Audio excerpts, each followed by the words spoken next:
ASUS VivoBook. So ఈరోజు మనం దీని రివ్యూ చూద్దాం. అఫ్కోర్స్ నా దగ్గరికి వచ్చి 2 ఇయర్స్ అయింది, కానీ 2 ఇయర్స్ తర్వాత కూడా నా దగ్గర ఇంకా ఎలా ఉంది అనేది దీని రివ్యూ చూద్దాం. సో డబ్బా తీసేసి మనం మెయిన్ ల్యాప్టాప్ దగ్గరికి వద్దామా? రైట్. సో ఇదే అన్నమాట నా ల్యాప్టాప్. మ్యాక్సిమం నేను నా చాలా వీడియోస్లో నా దగ్గరే పెట్టుకున్నాను, మీకు ఈ బుద్ధుడి బొమ్మ కనిపిస్తూ ఉంటుంది. కానీ ఈ ల్యాప్టాప్ నేను ఆల్మోస్ట్ 2 ఇయర్స్ నుంచి వాడుతున్నాను. సో 2 ఇయర్స్లో నా ఎక్స్పీరియన్స్, దీని ఫీచర్స్ అన్నీ నేను ఎలా ఎక్స్పీరియన్స్ అయ్యాను, ఇవి చెప్పినట్టు ఉందా లేదా, సో అవన్నీ వీడియో తెలుసుకుందాం. వీడియోని లాస్ట్ వరకు చూడండి. ఈ ల్యాప్టాపే కాదు, అట్ ప్రెజెంట్ ఇప్పుడు ఈ బడ్జెట్లో ఇంకా మంచి ల్యాప్టాప్స్ వస్తున్నాయి, అవేంటో కూడా చెప్తాను. సో వీడియోని లాస్ట్ వరకు చూడండి.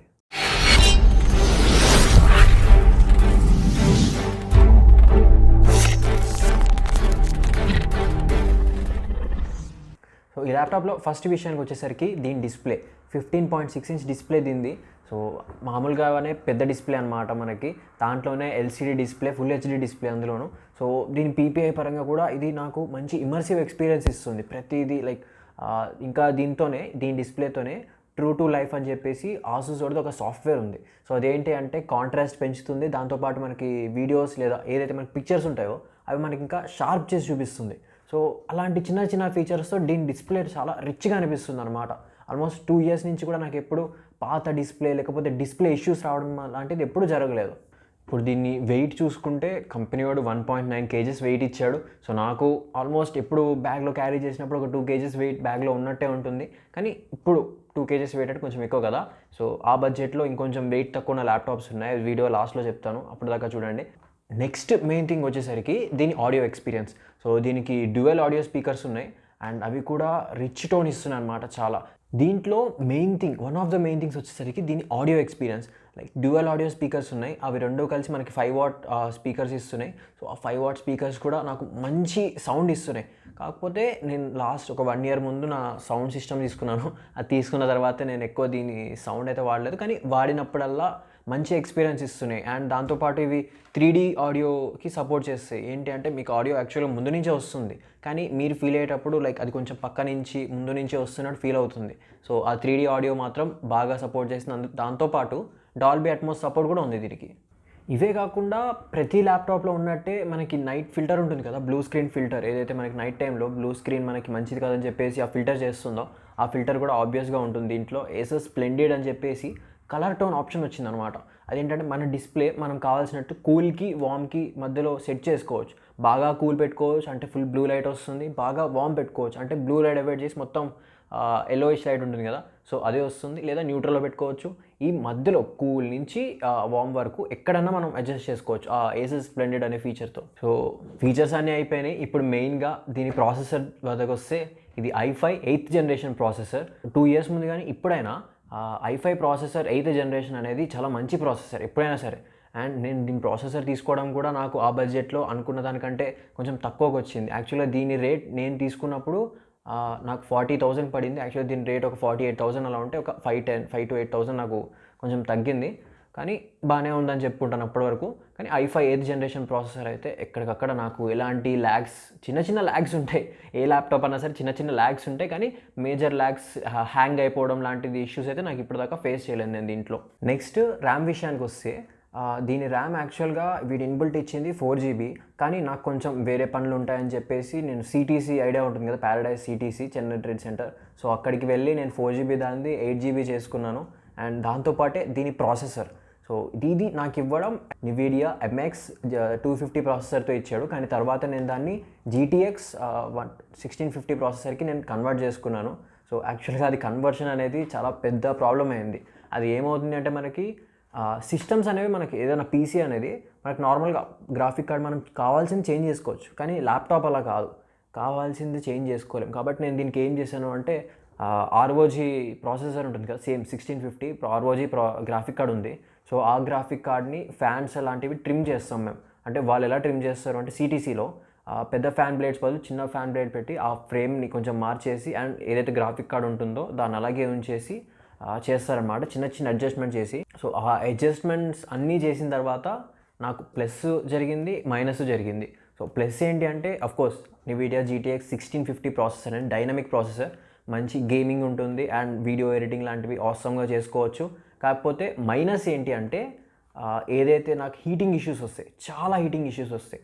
ఇప్పుడు ఆ గ్రాఫిక్ కార్డ్ నార్మల్గానే మంచి హీట్ ప్రొడ్యూస్ చేస్తుంది, కాకపోతే దానికి తగ్గట్టు ఆ గ్రాఫిక్ కార్డులోనే వాడు ఇచ్చిన ఫ్యాన్స్ లేకపోతే వాడు ఇచ్చిన కూలింగ్ సిస్టమే ఉంచేస్తే ప్రాబ్లం ఉండేది కాదు. కానీ మేము ట్రిమ్ చేసి ల్యాప్టాప్ తగ్గట్టు పెట్టేయాల్సి వచ్చింది కాబట్టి మాకు ఆ హీటింగ్ ఇష్యూస్ అనేది కామన్ అయిపోయింది. కానీ ఏదైతే నేను గేమ్ కానీ ఏదైనా చేస్తానో మ్యాక్సిమం ఒక 1 అవర్ 1.5 అవర్, అంతకంటే ఎక్కువ చేస్తే 1.5 అవర్ నేను ఆడిన గేమ్ చేసిన పక్కన ఒక 2 అవర్స్ నేను ల్యాప్టాప్ పక్కన పెట్టాల్సి వస్తుంది. సో ఆ హీటింగ్ ఇష్యూ అనేది నాకు బాగా ఫేస్ చేస్తున్నా. అది కూడా ఎందుకు నేను పెట్టించుకున్న దానివల్ల, దీంతో వచ్చిందైతే కాదు, అది నేను పర్సనల్గా నేను చేయించుకున్న మోడిఫికేషన్ వల్ల హీటింగ్ ఇష్యూ వస్తుంది అంతే.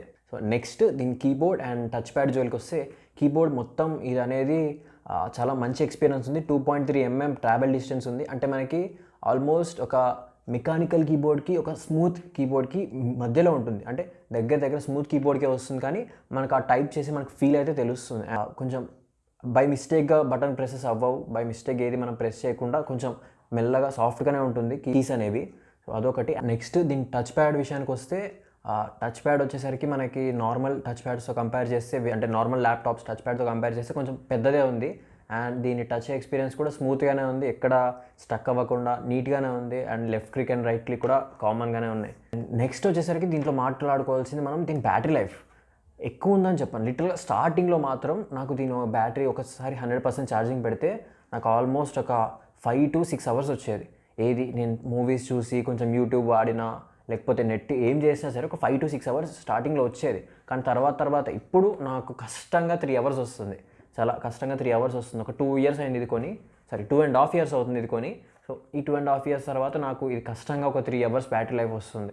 లేకపోతే అంటే మూవీస్ చూస్తే మాత్రం ఇట్స్ ఓకే 4-5 అవర్స్ వచ్చేస్తుంది. కానీ ఏమైనా పనులు చేసినప్పుడు, అంటే స్ట్రీమ్ చేసినప్పుడు లేకపోతే ఈ ప్రాసెసింగ్ లాంటివి, వీడియో ఎడిటింగ్ లాంటివి చేసినప్పుడు మాత్రం నాకు చాలా తక్కువ వస్తుంది బ్యాటరీ లైఫ్ అనేది. అండ్ నెక్స్ట్ ఫైనల్గా లాస్ట్కి వచ్చేసరికి దీన్ని బిల్డ్ క్వాలిటీ. సో నార్మల్గా నన్ను అడిగితే దీని బిల్డ్ క్వాలిటీ బాగుందని చెప్తాను, ఎందుకంటే చాలా ల్యాప్టాప్స్ చూసాను నేను. అదేంటంటే డెలికేట్గా వాడాలి వాటిని, లేకపోతే పాడైపోతే అది వాడతాయి. నేను ఈ ల్యాప్టాప్ని 2.5 yearsలో ఎన్నిసార్లు వీటిని కింద పడిందో. ఆల్మోస్ట్ అంటే కింద పడడం అంటే పైనుంచి కాదు, మరి ఈ టేబుల్ హైట్ నుంచి కింద పడిపోవడం జరిగింది ల్యాప్టాప్. అండ్ దాంతోపాటు బ్యాగ్లో పెట్టుకుని నేను కాలేజ్కి వెళ్ళినప్పుడు ఎక్కడైనా కూర్చున్న ప్రతిసారి కింద ఎక్కడో ఒకటి తగులుతూనే ఉంటుంది, అదొకటి. అండ్ మేము బెంచెస్ మీద పెట్టినప్పుడు అండ్ చాలాసార్లు, అండ్ దీనికి నాకు కొన్నిసార్లు ఏమవుతుంది అంటే టైపింగ్ చేస్తున్నప్పుడు కోడ్ ఎర్రర్ ఏమన్నా లేకపోతే చిన్నవి నాకు నచ్చినప్పుడు జరిగింది అనుకోండి నా ల్యాప్టాప్లో, గట్టిగా దీన్ని కొట్టడం లాంటివి నేను చేస్తుంటా బాగానే, అయినా సరే తట్టుకుని బాగానే ఉంది. ఇప్పటిదాకా దీనికి డ్యామేజ్ పరంగా అయితే ఏం రాలేదు. అదొకటైతే నాకు బాగా నచ్చింది దీని బిల్డ్ క్వాలిటీలో. నా కోపాన్ని కూడా భరించేంత బిల్డ్ క్వాలిటీ బాగుంది దీన్ని. అండ్ లాస్ట్గా ఫైనల్ వచ్చేసరికి దీని ఓఎస్, Windows 10 OS ఇది ఇన్బిల్ట్ వచ్చింది. కాకపోతే నాకు అదే పెద్ద ఇష్యూ అయిపోయింది. సో Windows 10 ఇప్పుడు అంటే ఆల్మోస్ట్ స్టార్టింగ్ వచ్చిన ఒక 1 year వరకు ప్రాబ్లం ఏం చూపించలేదు. కానీ 1 year తర్వాత నుంచి నాకు ఎలాంటి ప్రాబ్లమ్స్ అంటే మొత్తం ల్యాగ్ మాత్రం చాలా చూపిస్తుంది, బాగా ల్యాగ్ వస్తుంది. కాకపోతే రీసెంట్గా దాన్ని విండోస్ మళ్ళీ అప్గ్రేడ్ చేశాను నేను. అంటే Windows 10 వాడిచ్చింది తీసేసి నేను బయట క్రాక్ వర్షన్స్ దొరుకుతాయి కదా, సో ఆ క్రాక్ వర్షన్ నేను తెచ్చి ఇన్స్టాల్ చేసుకున్నా. సో అప్పటి నుంచి అప్డేట్స్ అన్ని క్యాన్సిల్ అయిపోయినాయి. సో అప్పటి నుంచి కొంచెం నాకు బాగానే నడుస్తుంది. అంతకుముందు మాత్రం Windows 10 అప్డేట్స్ వచ్చినప్పుడు అదంతా ఒరిజినల్ విండోసే నాకు చాలా లాగ్ అయింది. కానీ ఇప్పుడు క్రాక్డ్ వర్షన్ నాకు నీట్గా వస్తుంది. అది ఎందుకో నాకు తెలియదు, ఈ ల్యాప్టాప్ ప్రాబ్లమ్ లేకపోతే ఓఎస్ వర్షన్ నాకు తెలియదు. కానీ ఆ ప్రాబ్లం అయితే నేను బాగా ఫేస్ చేస్తున్నా. ఆ ఓఎస్తో నాకు చాలా ప్రాబ్లం అవుతుంది, ఆ ల్యాగ్ అదంతా నేను మర్చిపోలేదు. సో ఇప్పుడు ఈ ల్యాప్టాప్ కాకుండా మీకు ఈ 30 నుంచి 50,000 మధ్యలో వచ్చే బెస్ట్ ల్యాప్టాప్స్ ఏంటి అంటే, ఫస్ట్ వచ్చేసరికి మళ్ళీ ఇది కూడా ASUS VivoBook X507UF. సో ఈ మోడల్లో సేమ్ అన్నీ నా ల్యాప్టాప్కే ఉన్నాయి. కాకపోతే దీనికి అప్గ్రేడ్ అనుకోండి ఆ ల్యాప్టాప్ అనేది, దీనికి చాలా ఆల్మోస్ట్ ఒక 5 times దీనికి అప్గ్రేడ్ అది. సో అది ఇన్బిల్టే 8GB ర్యామ్తో వస్తుంది. నేను మళ్ళీ ఒక 4GB వేయించుకున్నాను కాబట్టి నాది 8GB అయింది. అది ఇన్బిల్టే 8GBతో వస్తుంది. అండ్ దానికి గ్రాఫిక్ కార్డ్ కూడా మంచిది వస్తుంది, MX 130 DDR5. అండ్ అది కూడా 2GB గ్రాఫిక్ కార్డ్ అది. సో అది కూడా బాగానే ఉంది. ఇంకా ఇన్బిల్ట్ Windows 10. సో నార్మల్గా దీంట్లో వచ్చే ఫీచర్స్ అన్నిటితో పాటు దీనికి కొంచెం మంచి ఫీచర్స్ యాడ్ చేసి తీసుకొస్తుంది అది. అండ్ నాకు దీని డిస్ప్లే వచ్చేసరికి బార్డర్లెస్, అంటే బెజల్లెస్ డిస్ప్లే అంటారు కదా, నాది అలాంటిది కాదు. కానీ అది బెజల్లెస్ డిస్ప్లే, అంటే ఒక సైడ్స్ బెజల్స్ ఉండవు దానికి, కానీ పైన కింద ఉంటాయి. కానీ అది కూడా బాగుంది. అలాగే సెకండ్ ల్యాప్టాప్ వచ్చేసరికి డెల్ ఇన్స్పిరన్ 15 అని చెప్పేసి. సో దీంట్లో కూడా ఆల్మోస్ట్ అది కూడా 15.6 inch ల్యాప్టాపే. దాంట్లో కూడా దీంట్లో ఉన్న అన్ని ఫీచర్స్ ఉన్నాయి. బేసిక్గా ఈ ల్యాప్టాప్స్ అన్నిటికీ ఆల్మోస్ట్ సేమ్ ఫీచర్స్ ఉంటాయి, కాకపోతే ఒక 4 GB ర్యామ్ ఎక్కువ తక్కువ ఉండడం and i5 ప్రాసెసర్లోనే 7th or 8th generation ఉండడం, జనరేషన్ చేంజ్ అవ్వడం, సో అన్నీ ఇలాగే ఉంటాయి. సో సెకండ్ ల్యాప్టాప్ వచ్చేసరికి నాది డెల్ ఇన్స్పీరియన్ 15 అండ్ లిస్ట్లో థర్డ్ వచ్చేసరికి ASUS VivoBook Flip 14. సో ఇది యాక్చువల్గా మనకు ఉండడం ఒక 40,000 ప్లస్సే ఉంటుంది, కానీ ఆఫర్స్లో మనకి 40,000 కంటే తక్కువ వస్తుంది.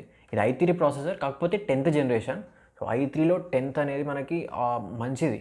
సో ఆ దగ్గర మనకి i5 పర్ఫార్మెన్స్ దగ్గర దాకా వస్తుంది. సో i3లో 10th జనరేషన్ అనేది చాలా మంచిదన్నమాట. అండ్ ఫ్లిప్ బుక్ ఇది మొత్తం 360గా రొటేట్ అవుతుంది. సో అలాంటి మంచి మంచి ఫీచర్స్ ఉన్నాయి దీంట్లో కూడా, కాకపోతే 40కి తగ్గినప్పుడే తీసుకోండి. 40కి ఎక్కువ అంటే చాలా ఎక్కువ ఈ ల్యాప్టాప్. సో 40కి ఇంకా ఎక్కువ అయితే మనకి MI నోట్బుక్ 14 వస్తుంది.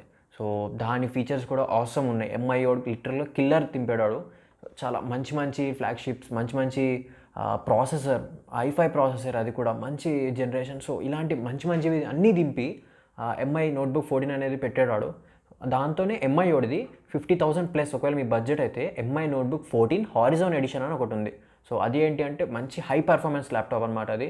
అంటే పర్టికులర్గా గేమర్స్కి, అంటే నార్మల్ గేమింగ్ ఆడడానికి, అంటే ఇప్పుడు మనకి GTA 5 ఇలాంటి గేమింగ్స్ అనేవి మనకి 60 FPS దాంట్లో రాకపోవచ్చు, కానీ ఒక 40-45 FPS వరకు నీట్గా వస్తుంది. సో అది కూడా పర్లేదని అనుకుంటున్నాను నేను.